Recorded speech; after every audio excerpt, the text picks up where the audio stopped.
নমস্কার বন্ধুরা, রান্নু রান্নাঘরে আপনাদের সবাইকে স্বাগত। বন্ধুরা দেখুন, আমি এক ধরনের শাক নিয়েছি। এই শাকটা আপনারা চেনেন কিনা আমি জানি না, নিশ্চয়ই চেনেন অনেকেই এই শাকটা।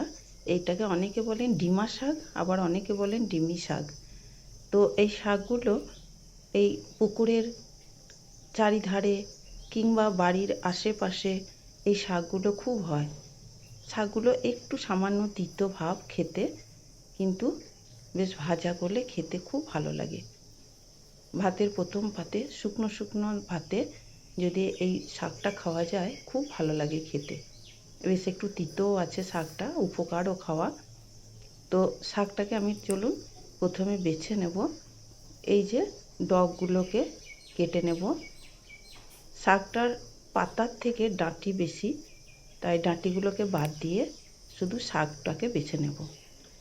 তো দেখুন, আমি ডাঁটিগুলোকে বাদ দিয়ে শুধু শাকগুলো বেছে নিচ্ছি। এইভাবে আমি পুরো শাকটাই বেছে নেব। আর নিয়েছি এখানে একটা বেগুন আর আপনার 4টে আলু, ছোট সাইজের 4টে আলু। এবার এগুলোকেও ছোট ছোট করে কেটে নেব।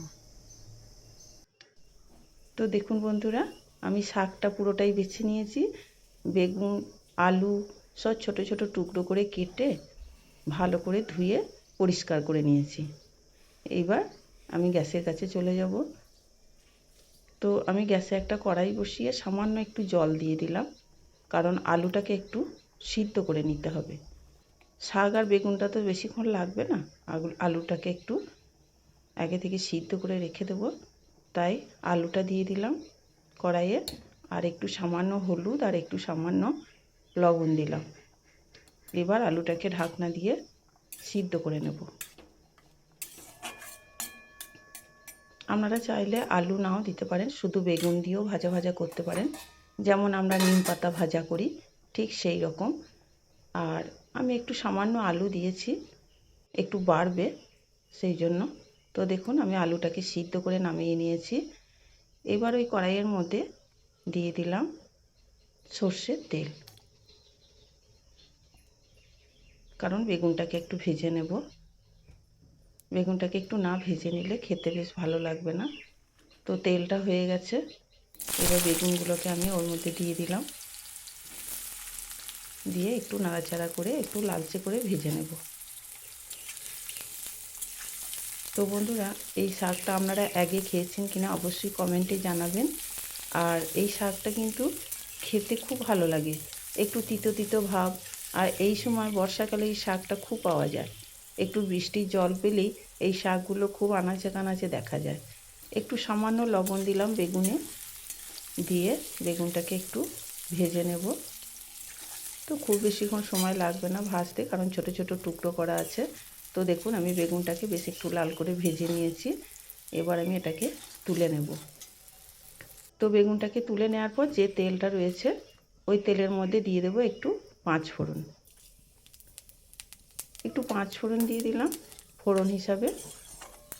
আপনারা চাইলে শুধু কালো জিরেও ফোড়ন দিতে পারেন। তো ফোড়নটা হয়ে গেলে ওর মধ্যে আমি এবার শাকটা দিয়ে দিলাম।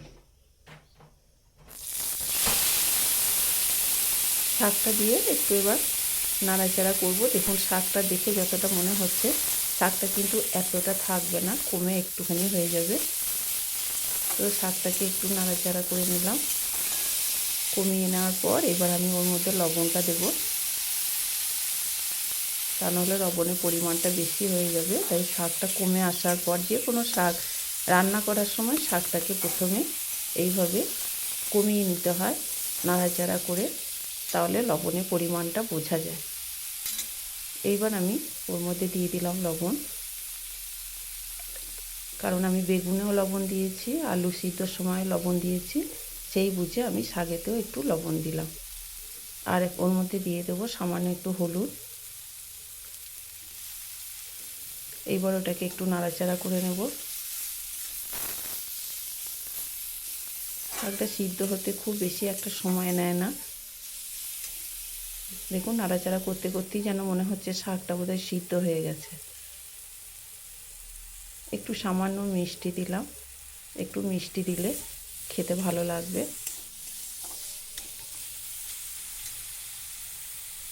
এইবার ওর মধ্যে একটুখানি সামান্য জল দেব, খুব সামান্য একটুখানি জল দিলাম, দিয়ে এটাকে আরেকটু নাড়াচাড়া করে নেওয়ার পর ওর মধ্যে এবার সিদ্ধ করা আলুটা দিয়ে দিলাম।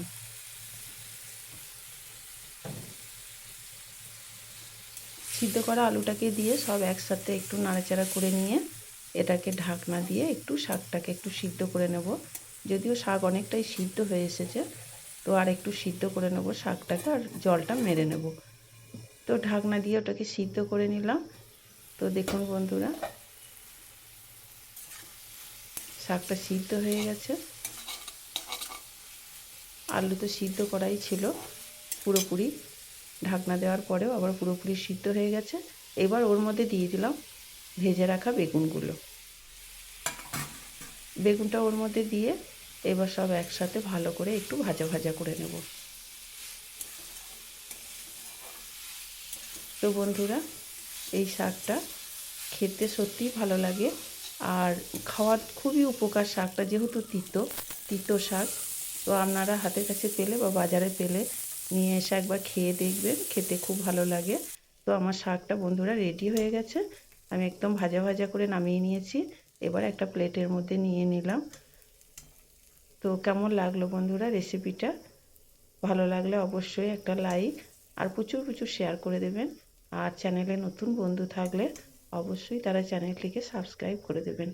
তাহলে বন্ধুরা আজকে রাখলাম, আবার আসবো অন্য দিন অন্য রেসিপি নিয়ে আপনাদের সামনে। ততক্ষণে ভালো থাকবেন, সুস্থ থাকবেন। নমস্কার।